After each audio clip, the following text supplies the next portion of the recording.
asalaamaaleykum wa rahmatullah asalaamaaleykum ñu ngi leen di nuyu di leen siyaare mboolem képp koo xam yaa ngi topp sunu seen YouTube bi di 94 Walfu Sénégal seen analyse chronique yi xam ne lañ koy defal saa su nekk ci réew mi ak bitim réew jaajëfal nañ leen siyaar nañ leen way leen di toppal 94 Walfu Sénégal Doro Gueye Doro Gueye de moo tax sénégalais yi nañu dal rek te tey te xam ni lépp loo xam ni rek ñii fi nekk daal dige woon nañ ko ak ñoom dinañ ci dox ba mat sëkk mu yeex mu gaaw voilà xam nga Doro Gueye moom bokk na ci ñi nga xam ne sénégalais yi doon nañ ko bàyyi xel ndax koo daan wax danaan la Doro Gueye daw na voilà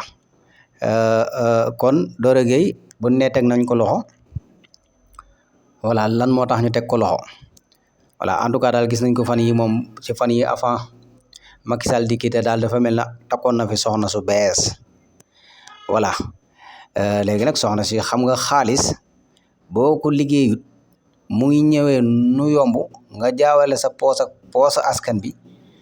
loola saf ngay jënd loola neex ngay gis chaque jour dama koy wax si samay vidéo nee naa leen gis nga dirigeant yi fi nekkoon yàlla ministère xam ne budul costume yi karawaat yi nii li ci des dara xamuñu ko maanaam xaala wala kasiri nekkul seen bopp yi peut-être parce que da nga leen gis ñoom seen jëmi bopp lépp lu ñuy jënd matériel fu mu mën a doon xaalis bu ñu ko amee dañuy daw dem France wala ñu dem ci réew occidentaux jàpp ne lañ fay jënd loolu mooy lu baax ñu indi ko fii xaalis boobu ñu tuur ko foofu noonu ñooñu seen dëkk yi di ko jariñoo boo xoolee tey jii da ngay xam ne Doro Gueye mi ba mu nekkee France cakkaay rek nekk ci yaa ma gën a xam lu ko neex soxnaam si tamit voilà nekk foofu noonu di jënd ay kenn xamut ba gis nga ko ñu mbaal leen li naan mbaal moo tax sénégalais yi bu leen ragal bu leen jaaxle mboolem képp koo xam ne takk nga sa loxo laale na ci alalu askan bi moomeelu askan bi na la leer ne incha allahu rabbi foo mën a nekk ci àdduna buñ la localisé buñ la jàppee danañ la indi wala da nga goqi moom voilà parce que xam nga yor xaalisu askan bi moom di ko pasare moom daa yomb xam nga bi mu fi nekkee xam nga Doro Gueye moom daan nga ko dégg fii musiciens yi fii wala kenn ko ci nekk maanaam daal Doro Gueye moom kay safoon na sàpp ci réseaux sociaux yi moom voilà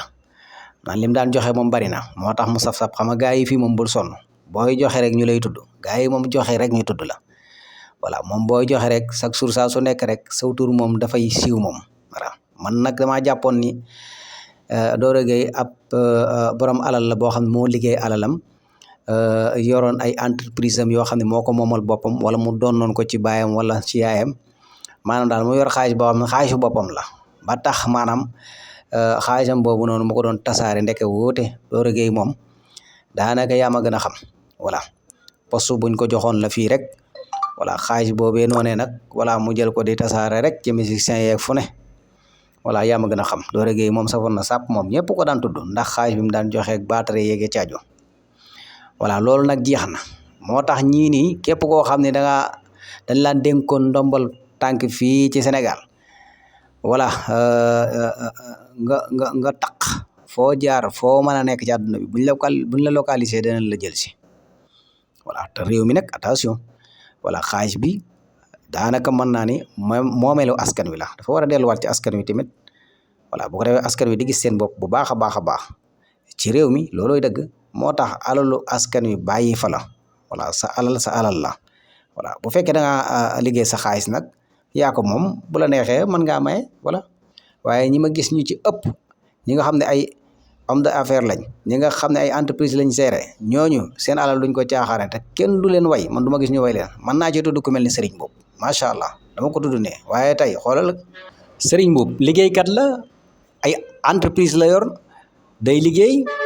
waaye affaire yu caaxaan yi est-ce que da ngeen ko ci dégg est-ce que da nga gis maanaam benn artiste wala kenn dem ci moom di ko way parce que xam nañ ne xaalis dañ koy liggéey xaalis nekkul loo xam ne da nga koy am nii rek pasare ko parce que ñi lay way bu dul woon xaalis bee duñ la way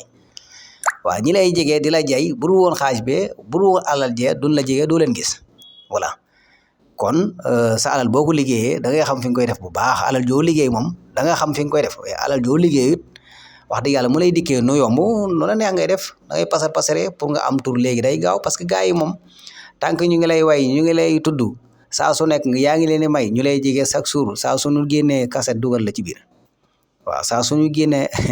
suñu fente ay way moom dana la dugal ci biir voilà ñëpp nag voilà kon li nga liggéey yaakaar naa kenn du ko pasar pasaree voilà ki liggéey sonn fayit kooku du pasar pasaree xaalisam